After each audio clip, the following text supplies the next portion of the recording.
So, what is colostrum harvesting? Also called antenatal breast milk expression. That's when a pregnant mom wants to hand express the colostrum in her breast during pregnancy so she can give it to the baby later to supplement if needed. Let's talk about how to do the hand expression, and also we're going to cover benefits and risk. Hi, I'm Susan White, certified nurse midwife. And first of all, let me say we need some more research on colostrum harvesting, but let's look at what we know so far from the research. It can improve mom's confidence with breastfeeding. Moms felt empowered when they were able to express colostrum, and then they had that if for some reason they needed to supplement the baby. For example, diabetic moms, sometimes their babies have hypoglycemia, that's low blood sugar, and they may need to be supplemented even after breastfeeding, and it can be helpful for that. Also, it did help with exclusive breastfeeding while in the hospital. That means not giving any formula or anything other than breast milk. However, at 3 months, there wasn't really any difference between the moms who expressed the colostrum and the ones that didn't. It also seems to be safe for the babies if we wait to do it until 36 to 37 weeks. In the research, those babies did not have a higher chance of going to NICU. So that's a good thing.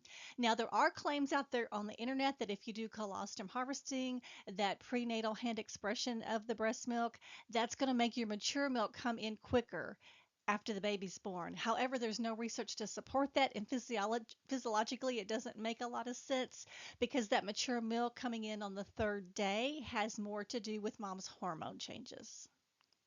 What about disadvantages or risk? Well, in the research, some moms have expressed problems as far as some of them felt that it was difficult to learn how to hand express. Some of them felt discomfort. They felt awkward. Some of them felt that it was time consuming. And then if they weren't able to hand express the colostrum, they felt anxiety.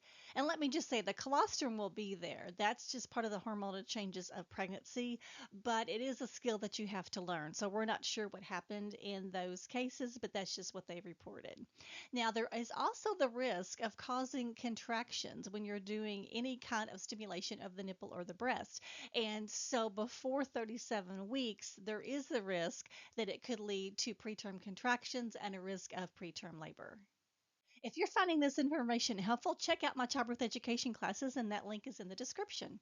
So, who should not express their colostrum during pregnancy? Well, first of all moms need to check with their provider, their physician, or midwife before they start, but you do want to avoid expressing colostrum if you're under 37 weeks and you have that risk of preterm labor. If you have a placenta previa or if you've had a prior C section with a vertical incision, definitely check with your provider for any of those situations to find out what's best for you and your baby.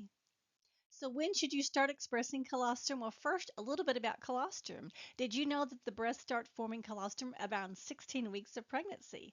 However, because of the hormones in pregnancy, there's only a small amount of colostrum produced at a time. Now, this will change after delivery, after the baby's born and the placenta's delivered and those hormones decrease. That's going to allow for the mature milk to be made. So there again, you're still going to have colostrum in your breast after the baby's born, and it's a small amount, but it's really high in immunity factor and nutrients, and it's really all that baby needs because their tummy is very tiny the first few days. Look, this is a teaspoon.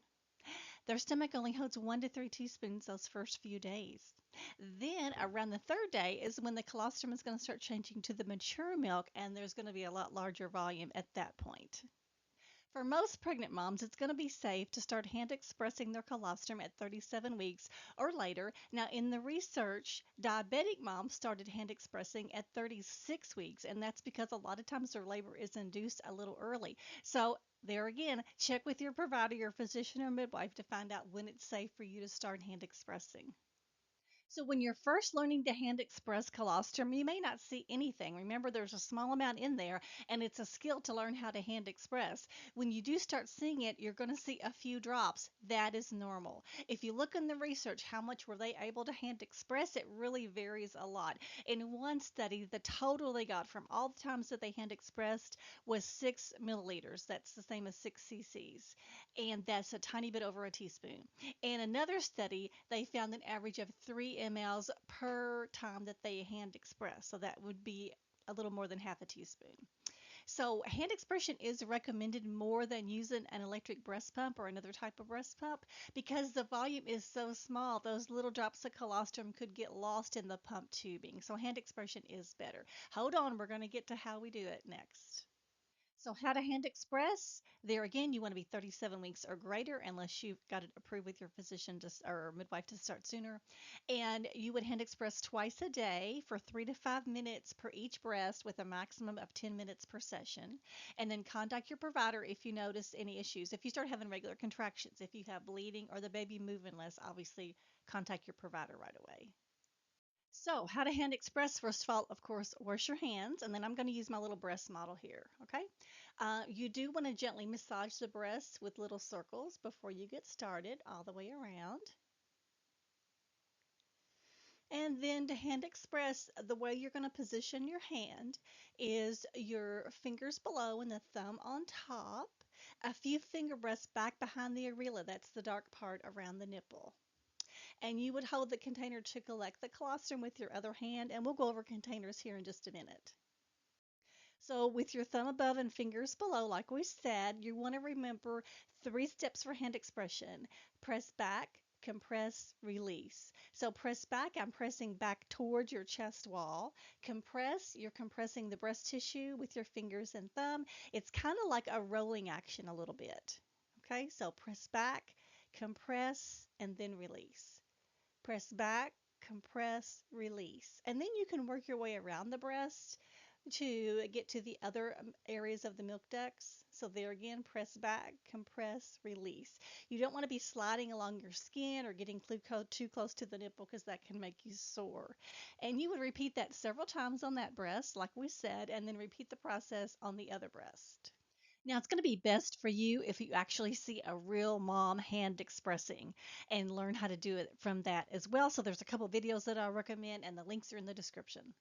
Now, you want to collect the colostrum in clean food grade medicine cups or syringes or spoons, and then store those in a syringe, not with the needle, but with a little cap on the end, in your freezer. Now, everything that you collect in one day can all be in one syringe, but use a new one for each 24 hours. You also want to label those with your name and your date. Now, you do want to talk to your birth center or hospital ahead of time about their policy for storing your colostrum, if they have a freezer or refrigerator available in L&D or where they store it. And then also you want to bring that in a cooler to try to keep it frozen as long as possible.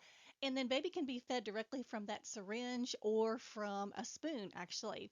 And remember, this is only if baby needs supplementation, like the baby has low blood sugar and mom's diabetic after breastfeeding, or there's a medical reason why mom cannot breastfeed. I want to let you know there's different devices out there that you can purchase for collection, and I'm not endorsing any of these. I'm not being paid to review them, but there's a couple different ones I found on Amazon that you might find interesting. The first one is Haakaa, or Haakaa, however you pronounce that, and it is actually a silicone collector. And it's marked off in milliliters, and you would collect it in the device. It's got the little cap that goes on, and you can freeze it, and then you can feed the baby from this as well, and it does have labels that come with it. The other kit was called TrelaCo.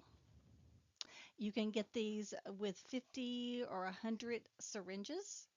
It also comes with a medicine cup, which to me seems like that would be a little bit easier to collect in, and then you would just pull it up from the syringe. And then it's got the little cap for freezing it, and it also has the labels as well. Have you hand expressed your colostrum? Please put in the comments how it went for you or what advice you would give to other moms. And check out the description. I have links to the products that we looked at from Amazon and also to my childbirth classes. Thanks.